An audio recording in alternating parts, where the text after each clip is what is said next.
O livro de Gênesis.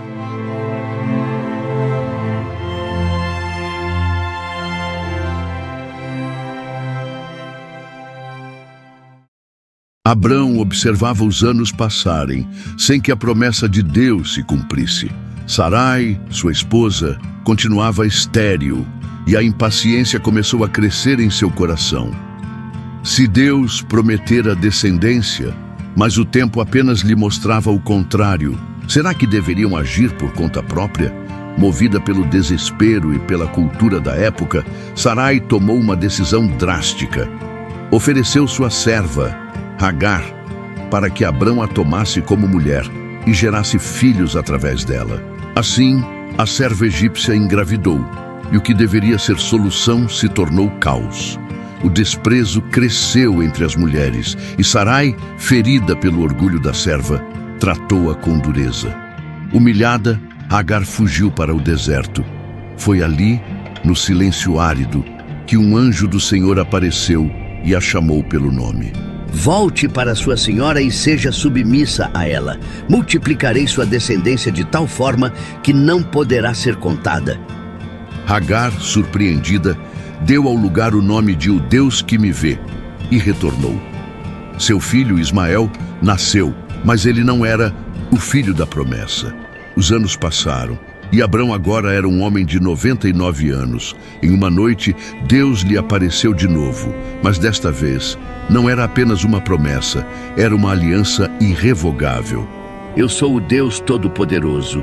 Anda diante de mim e sê perfeito. E então Deus mudou seu nome, de Abrão, pai exaltado, para Abraão, pai de uma multidão. Sarai, sua esposa, também recebeu um novo nome. Agora seria chamada Sara, princesa. A transformação não era apenas simbólica, mas representava um novo destino, um novo começo. Deus estabeleceu um pacto eterno com Abraão e sua descendência, e como sinal desse pacto, instituiu a circuncisão. Todo varão deveria ser circuncidado, pois essa marca física seria o lembrete de uma promessa divina. Abraão ouviu a voz de Deus, olhou para seu corpo envelhecido e para Sara, cuja idade tornava impossível qualquer esperança de gravidez. E então riu. Mas Deus foi firme. Sara te dará um filho, e o seu nome será Isaque. Ali, no meio da incredulidade humana, Deus selou um destino. A promessa não dependeria das limitações do homem, mas da fidelidade do Criador.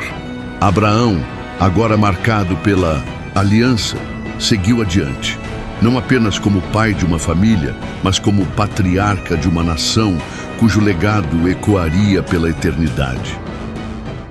O calor do dia pesava sobre as tendas de Abraão, quando, de repente, 3 homens apareceram à entrada de sua morada.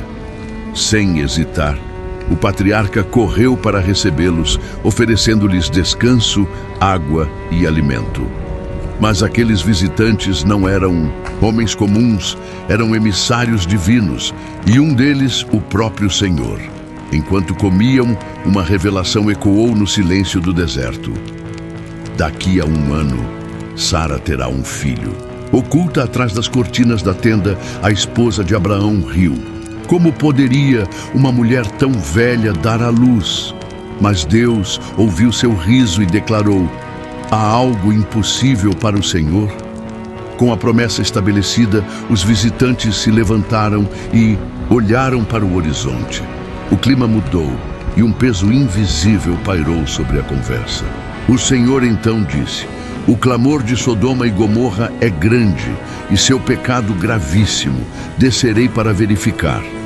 Abraão, conhecendo a justiça de Deus, sentiu o desespero apertar seu peito.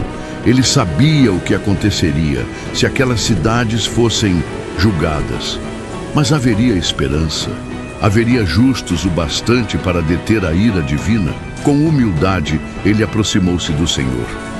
Se houver 50 justos, destruirás a cidade mesmo assim? Deus respondeu com graça: se houver 50, pouparei toda a cidade. Abraão continuou sua intercessão com voz hesitante, mas determinada.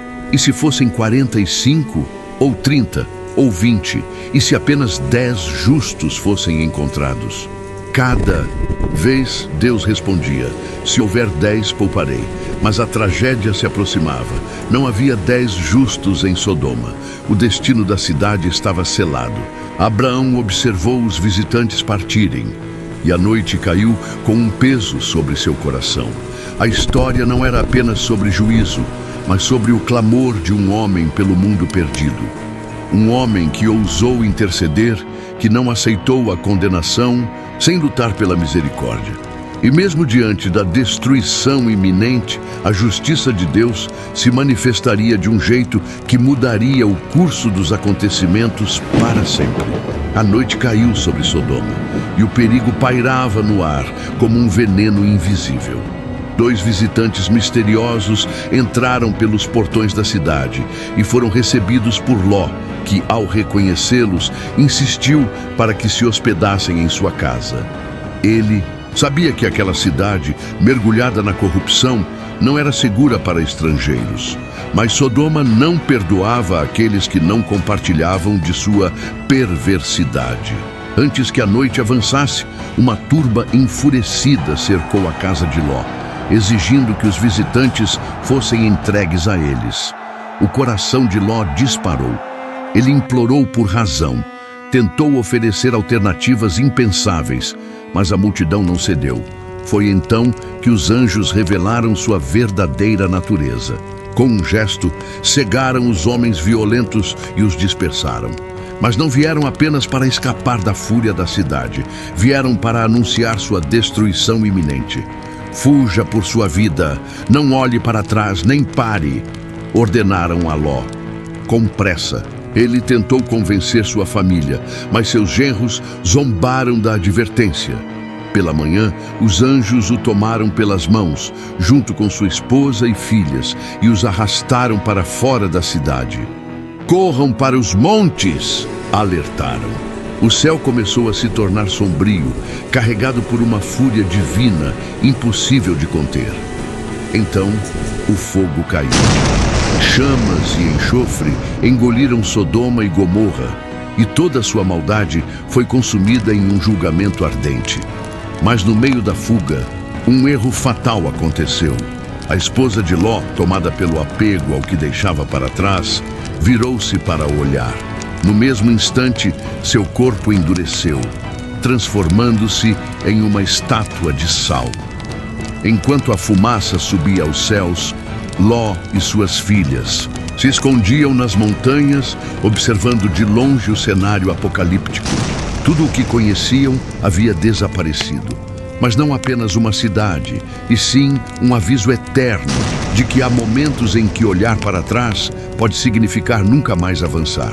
O julgamento caiu sobre Sodoma, mas a história não era apenas sobre destruição, era sobre escolha. Ló escolheu fugir, sua esposa escolheu olhar para trás. Um sobreviveu, a outra tornou-se símbolo daquilo que não se pode recuperar. Abraão viajou para a terra de Gerar e, temendo por sua vida, disse que Sara era sua irmã em vez de sua esposa. Abimeleque, rei de Gerar, levou Sara para seu palácio. No entanto, Deus apareceu a Abimeleque em um sonho e o alertou de que Sara era casada. Temendo as consequências, Abimeleque chamou Abraão para questioná-lo sobre a mentira. Abraão explicou que temia ser morto por causa da beleza de Sara. Em resposta, Abimeleque devolveu Sara e ofereceu presentes a Abraão, incluindo servos e terras, para que ele permanecesse em paz na região.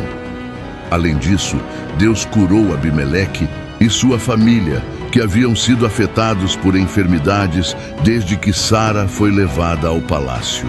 Deus cumpriu sua promessa, e Sara, apesar de sua idade avançada, deu à luz Isaque.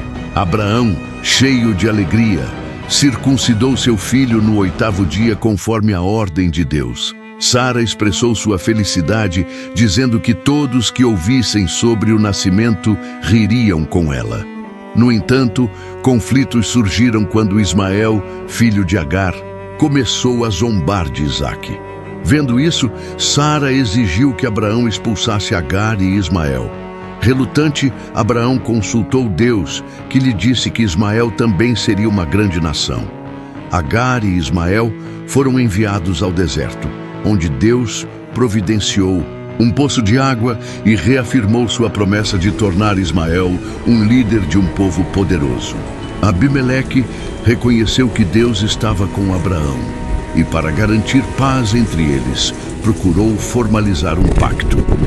Abraão e Abimeleque fizeram um acordo em Berseba, selando sua aliança por meio do juramento e da oferta de 7 ovelhas. Abraão também cavou um poço naquele local, garantindo uma fonte de água para seus descendentes. Com esse pacto, ambos viveram em paz e Abraão continuou habitando naquela terra, servindo e confiando em Deus. Deus coloca Abraão à prova e ordena que ele ofereça seu filho Isaque como sacrifício. Apesar da dor, Abraão obedece e segue para o Monte Moriá com seu filho. No caminho, Isaque percebe que há lenha para o sacrifício, mas não vê um cordeiro e questiona seu pai. Abraão responde que Deus proverá. Ao chegar ao local, Abraão prepara o altar e amarra Isaque. No momento em que ergue a faca para sacrificá-lo, um anjo do Senhor o detém e diz que sua fé foi provada. Deus então providencia um carneiro preso pelos chifres em um arbusto, que Abraão oferece em lugar de seu filho. Em seguida, Deus reafirma suas promessas, dizendo que multiplicará a descendência de Abraão como as estrelas do céu. A morte e sepultamento de Sara. Após muitos anos, Sara falece em Kiriat Arba, também conhecida como Hebrom, na terra de Canaã. Abraão lamenta profundamente sua perda e busca um lugar adequado para sepultá-la. Ele se encontra com os hititas e solicita a compra da caverna de Macpela, pertencente a Efron, para usá-la como sepultura. Inicialmente, Efron oferece o terreno sem custo, mas Abraão insiste em pagar o preço justo. O negócio é formalizado e Abraão adquire o campo e a caverna diante das testemunhas. Assim, Sara é sepultada ali, tornando-se o primeiro sepultamento de sua família na terra prometida.